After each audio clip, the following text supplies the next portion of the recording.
Right, so I fancy nothing could quite warm the cockles of many a Christmas heart across the UK, and goodness knows a lot of us need something to warm ourselves right now, don't we? Such as Granny Freezer Keir Starmer getting frozen out himself, as reports are that Donald Trump's team have looked at Keir Starmer's offering of an ambassador to the US from us, the UK, and decided that much like a large majority of the UK, Peter Mandelson gives them the ick.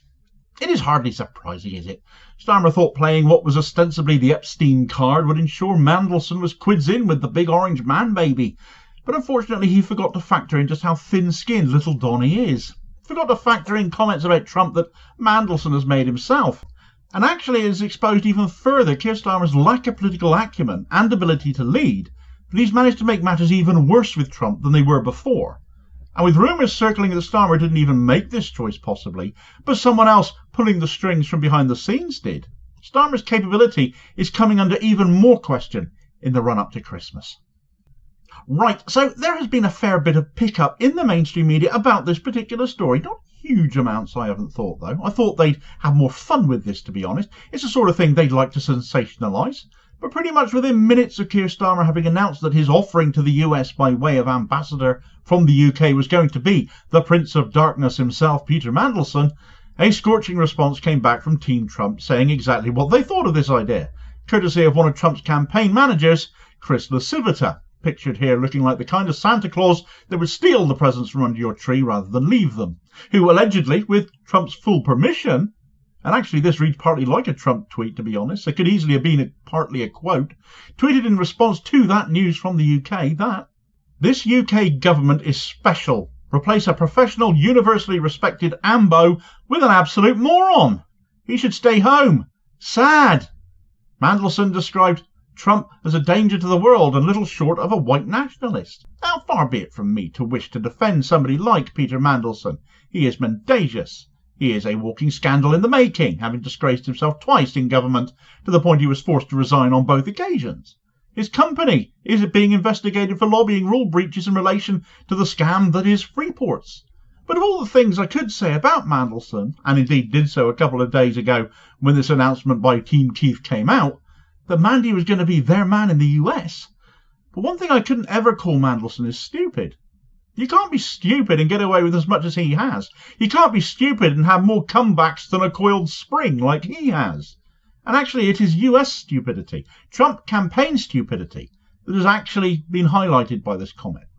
Sure, Mandelson did say those things about Trump, but they were said 5 years ago, when he was still president the first time around, calling Trump little short of a white nationalist and racist, and also saying that even people who have a sneaking admiration for him also see him as reckless and a danger to the world. Mandelson's ties to China and the EU, though, through previous roles, has also got Trump and his team's backs up. That Trump's skin is so thin, he allegedly gave permission to Lasivita to tweet that message out comes as no surprise at all, even after 5 years.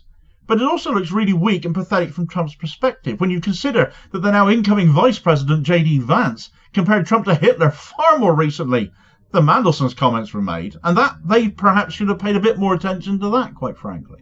Fundamentally, the US is not impressed with this appointment, and when Mandelson's main objective, as given to him already, is to try and head off Trump's threat of tariffs of anywhere between 10% and 20% on foreign imports, that will be the measure of whether Mandelson has had any success in his role.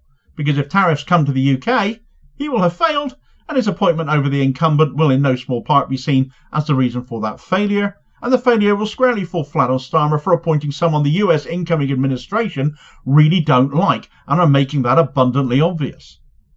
The ambassador to the US still in place right now, Karen Pierce, is nicknamed the Trump Whisperer, apparently. Such are the inroads she has been making with the Trump team, the praise Lasivita came out with a minute ago. They have a lot more respect for her. They have stated she ought to stay. She's proven her worth. They like dealing with her. Read into that what you like, but removing an ambassador on good terms with an incoming government to send over someone they blatantly don't like any more than we don't like him is just abject stupidity. The stupidity is not Mandelson's, it is Starmer and co.'s. And there seems to be little logic or sense to it then. But that then brings us on to who is pushing for this appointment for Mandelson in which case.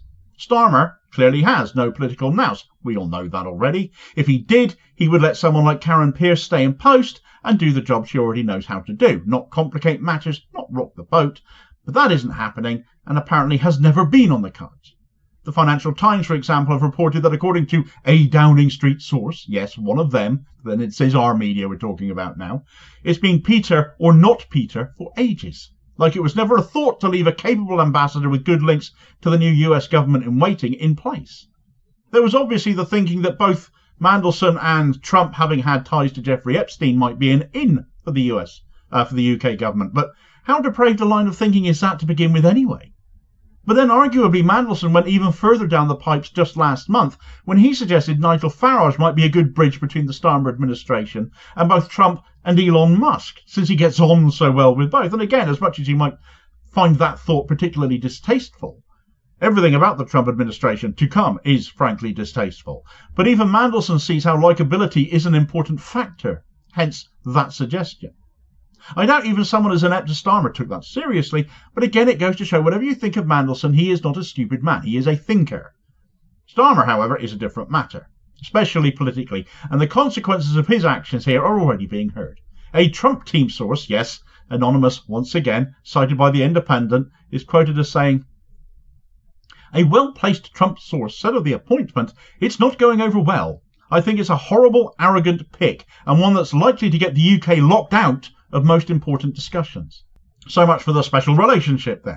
Perfectly valid argument made, I think, as well. Trump's team are under obligation to meet with, talk with, or include Mandelson in any trade discussions going forwards. Not at all. So why this big push to send Mandelson overseas then? Why, given Mandelson was brought into the Starmer inner circle as an advisor to him, do they suddenly want a shot of him from that position into another role across the pond? Starmer certainly gets on with him, otherwise the vainglorious fool would not have handed him this role for a start. But is there more to it than that?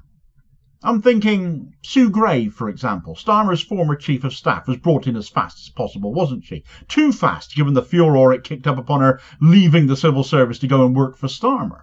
But then she got deposed rather quickly as well, and her space got filled by Starmer's former campaign manager, Morgan McSweeney. Gray now being rewarded with a lifetime grift as yet another unelected £300 a day benefit claimant in the House of Lords.